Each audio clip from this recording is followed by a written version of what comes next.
Hi అన్న, మీ పేరు? ప్రవీణ్ కుమార్ అన్న. ఇప్పుడు రాజకీయ వాతావరణం చూసుకున్నట్టయితే కేటీఆర్ గారిని అరెస్ట్ చేసే ఛాన్స్ ఏమైనా ఉన్నాయంటారా మీరు? ఇప్పుడైతే అలాంటి పరిస్థితి లేదు. కానీ కాంగ్రెస్ ఈ ప్రభుత్వం కావాలని ఒక కక్షపూరిత వైఖరిని ప్రవర్తిస్తూ ఎలాగైనా కేటీఆర్ గారిని కానీ హరీష్ రావు గారిని కానీ అరెస్ట్ చేయాలని ఉద్దేశంతో ఉన్నట్టయితే కనిపిస్తుంది. ఎందుకనంటే ఇప్పుడు టోటల్గా మనం చూసినట్లయితే బీఆర్ఎస్ పార్టీ నాయకులను ఎలా అణచివేతలకు గురి చేస్తున్నారో మనం చూసినాం. చిన్న కార్యకర్త కానుండి కూడా నిర్బంధాలు విధిస్తున్నారు. మొన్న ఘటన కౌశిక్ రెడ్డి గారిది అయితేనేమి, ఎందుకంటే ఉదాహరణ మొన్న పెద్దగా ఇన్సిడెంట్ జరిగింది కాబట్టి కౌశిక్ రెడ్డి గారి గురించి చెప్పడం జరుగుతుంది. నేను కూడా ఒక కరీంనగర్ బిడ్డగా కౌశిక్ అన్నోళ్ళ ఇంట్లో అన్నం తిన్న వ్యక్తిగా చెప్తున్నా. ఇలాంటి నిర్బంధాలు కనుక కాంగ్రెస్ గవర్నమెంట్ విధిస్తే దీనికి తగిన మూల్యం త్వరలోనే చెల్లించుకుంటారు. ఏ విధంగా అయితే బంగ్లాదేశ్ ప్రధానమంత్రి ఆ దేశం దాటి వెళ్ళిపోయిందో, ఏదో ఒక రోజు ఈ రేవంత్ రెడ్డి గారిని కూడా తరిమికొట్టే రోజు త్వరలోనే వస్తుంది. అంటే ఇప్పుడు కాంగ్రెస్ వాళ్ళు ఏమంటారు అయితే ఈ ఫార్ములా ఈ రేసింగ్లో చాలా కుంభకోణం జరిగింది, సో కేటీఆర్ని పక్కా అరెస్ట్ చేయాలనేసి విశ్వ ప్రయత్నాలు అయితే జరుగుతున్నాయి. సో అంటే ఇప్పటిదాకా ఏం అరెస్ట్ చేయలేకపోయారు. మళ్ళీ ఎందుకంటారు? ఎందుకనంటే ఒకటన్నా ఫార్ములా అనే కాదు, లిక్కర్ స్కామ్లో కానీ లేదంటే కాళేశ్వరంలో అవినీతి అని కానీ ప్రతి దాంట్లో స్కామ్ పేరు చెప్తున్నారా తప్పించి అవినీతి మాత్రం నిరూపించలేకపోతున్నారు. అంటే దానిలో అవినీతి లేదని మనకు స్పష్టమవుతుంది.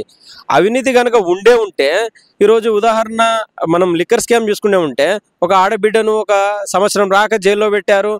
అటుదిక్కు సెంట్రల్ గవర్నమెంట్ కానీ ఇటు రాష్ట్ర ప్రభుత్వం కానీ తీవ్రంగా ప్రయత్నించింది కవితని ఈ కేసులో ఇరికించాలి, తద్వారా లబ్ధి పొందాలనుకున్నారు.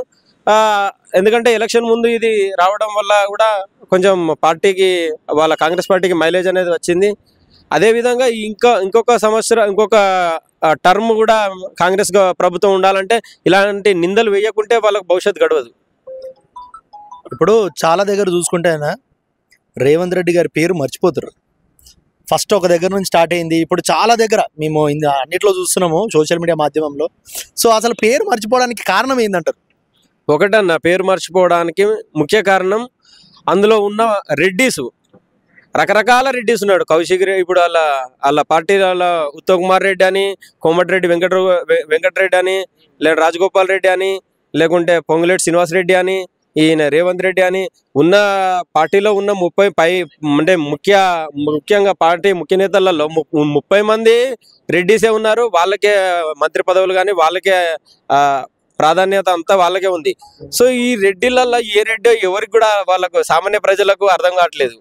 ఎందుకనంటే ఇప్పుడు చాలా మీటింగ్లలో మనం చూసాం, రేవంత్ రెడ్డి గారు స్వయంగా చెప్పారు, నేను పేరుకే ముఖ్యమంత్రిని, నా వెనుక ఉండి రచించేదంతా శ్రీధర్ బాబు గారని, లేదంటే ఇంకో రాజగోపాల్ రెడ్డి గారని ఆయనే చాలా వేదికల మీద ప్రస్తావించడం జరిగింది. సో ఆయనే ప్రస్తావించుతున్నప్పుడు మన సామాన్య ప్రజలు ఎలా గుర్తుంచుకుంటారు? సో ఇప్పుడు లాస్ట్కి ఏమంటారన్నా, ఇప్పుడు కాంగ్రెస్ ఇదంతా మళ్ళీ తట్టుకుని ముందుకు పోయి మళ్ళీ గెలుస్తుంది అనుకోవచ్చా, లేదంటే మళ్ళీ బీఆర్ఎస్ పార్టీ వచ్చే ఛాన్స్ ఉందంటారా? పక్కా అన్న, ఈసారి బీఆర్ఎస్ పార్టీ తప్పకుండా వస్తుంది. ఇంకా ఈ కాంగ్రెస్ నాయకులు ఇలానే అవినీతి పేరుతోటి నిందలు వేస్తూ ఇంకా ఇలానే పబ్బం గడిపే ప్రయత్నం చేస్తుంటే ఒక్కొక్క నాయకుల్ని వాళ్ళ పూకు పేకాడిస్తాం, పక్కా చెప్తున్నాం. రోడ్ల మీద తిరిగే పరిస్థితే ఉండదు వాళ్ళకు ఇంకొకసారిగా మేము ప్రజల తరపు నుండి హెచ్చరిస్తున్నాం, మీరు ఇస్తాన్న 6 గ్యారెంటీలను అమలు చేయండి, ప్రజల్లోకి సమస్యలు ఏదున్నదో వాటిని పరిష్కరించండి, అంతేగాని ప్రజల మైండ్ను డైవర్ట్ చేసే ప్రయత్నం చేయకండి. ఎందుకనంటే ప్రజలు ఇప్పటికే చాలా సమస్యలతోటి కొట్టుమిట్టాడుతున్నారు. గురుకుల విద్యార్థులు ఇప్పటికే చాలా మంది చనిపోతున్నారు. విద్యార్థులకు ఏ విధమైన ఆహారం కల్పించాలి, ఏ విధమైన వాళ్ళకు చాలా మందికి మెస్ బిల్లులు రావడం లేదట, చాలా సమస్యలతోటి ప్రజలు అల్లాడుతున్నారు. అలాంటి విశాలమైన ఫోకస్ చేయండి, అంతేగాని టైంపాస్ కోసం వాళ్ళ కక్ష రాజకీయాల కోసం ప్రజలను ఇబ్బంది పెడితే మాత్రం ఒక్కొక్క నాయకుడికి మాత్రం అంతకుముందు మనం తెలంగాణ ఉద్యమంలో చూసాము, ఒక్కొక్క నాయకుడిని చెప్పులతో కొట్టినాము, అట్లనే మళ్ళీ తిరిగి అదే విధంగా రిపీట్ అవుతుందని కూడా చెప్తున్నాము. అదే మొన్నటి విషయం కూడా చూసుకున్నట్టయితే కౌశిక్ రెడ్డి గారిని కూడా కక్షపూరితంగా అరెస్ట్ చేయడానికి ప్రయత్నించారు. న్యాయం చివరికి మనం చూసాం, న్యాయం గెలిచింది. అదేవిధంగా ఈ సందర్భంగా ఒక్క మాట చెప్తున్నాను, గతంలో ఈ రేవంత్ రెడ్డి గారే ప్రతిపక్షంలో ఉన్నప్పుడు పార్టీ మారిన నాయకులను చెప్పులతో కొట్టండి, లేదంటే వాళ్ళ ఇంటి ముందు ఆ, ఆ, చావు డప్పు కొట్టండి, రాళ్ళతో కొట్టి చంపండి అని ఒక నాయకుడు ఒక ఎమ్మెల్యేలను కొట్టి చంపండి అని ప్రస్తావించినప్పుడు లేని కేసులు ఇప్పుడు ఖాళీ ఒక మీది ఏ పార్టీ అని ప్రశ్నిస్తే ఆ నాయకుడిని ఇంత ఇబ్బందులు పెట్టడం సరికాదని మేము అనుకుంటున్నాము. అదేవిధంగా గతంలో ఆయన ప్రతిపక్షంలో ఉన్నప్పుడు డికే అరుణ గారితో ఎలా ప్రవర్తించారో ప్రజలందరూ చూశారు. అదేవిధంగా జగదీష్ రెడ్డి గారు మంత్రిగా ఉన్నప్పుడు రాజగోపాల్ రెడ్డి గారు ప్రజలతో ఎలా అక్కడ సంభాషణ అందరు చూశారు. అన్ని సంభాషణలు బయటకు వస్తున్నాయి. ఈ ఒకటే అనే కాదు, అతని పైన ఒకటే రోజు 3 కేసులు, అది సుప్రీంకోర్టు తీర్పు కూడా ఉంది. ఒక వ్యక్తి పైన ఒక కేసు పెట్టాలి ఒక ఇష్యూ పైన అని ఉన్నా కూడా వాటిని అతిక్రమిస్తూ వాళ్ళు 4-5 కేసులు పెట్టడము, వివిధ రకాలుగా అతన్ని ఇబ్బంది పెట్టే ప్రయత్నం జరుగుతుంది.